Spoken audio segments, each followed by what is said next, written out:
Ghost, and he said, this chariot is moving through the land. I began to sob and cry. I began to sob and cry. And as best as I knew how, I climbed into the chariot. I said, Jesus, whatever you do, don't ever let me be shaken out of this chariot. No matter how rough the ride gets, help me to hang in here. Help me to hang on. Don't ever let me get knocked out of this thing. Don't ever let me get loose from this thing. I'm going to ride this chariot. That's what's happening, friend. I've come tonight to tell you this. Nobody or no thing or no one is ever going to stop this move of God that's begun now. No one's ever going to stop what's going on now. No one's going to stop this one, because this one has been oiled with the oil of the Holy Ghost. Go ahead and shake and tremble. Just go ahead and rejoice. Just go ahead and let your faith go, because there is something here tonight that is more wonderful, more wonderful. You don't seem very excited. You don't seem quite excited enough. I think we can put a little more into that than that. I think we can put a little more into it. From the balcony to the floor, from the right to the left, from the left to the right, from the ceiling to the floor.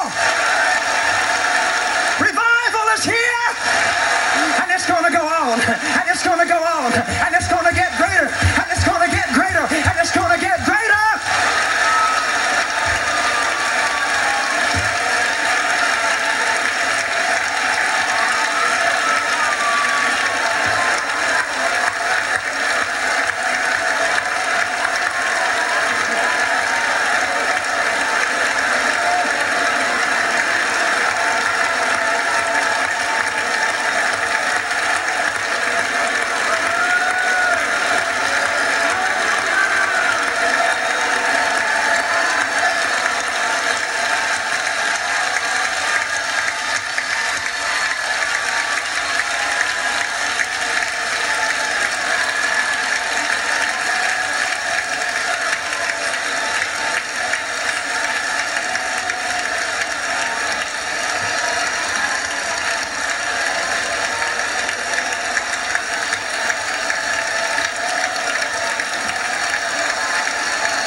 men on this platform that are receiving the gifts of the Spirit in their ministry. The gift of faith is here. I'm not sure I'm going to go any farther, but tonight, if there's anything wrong in your body, the gift of faith is in this place, and angels are dispatched now among the people to heal you of every disease, of every affliction.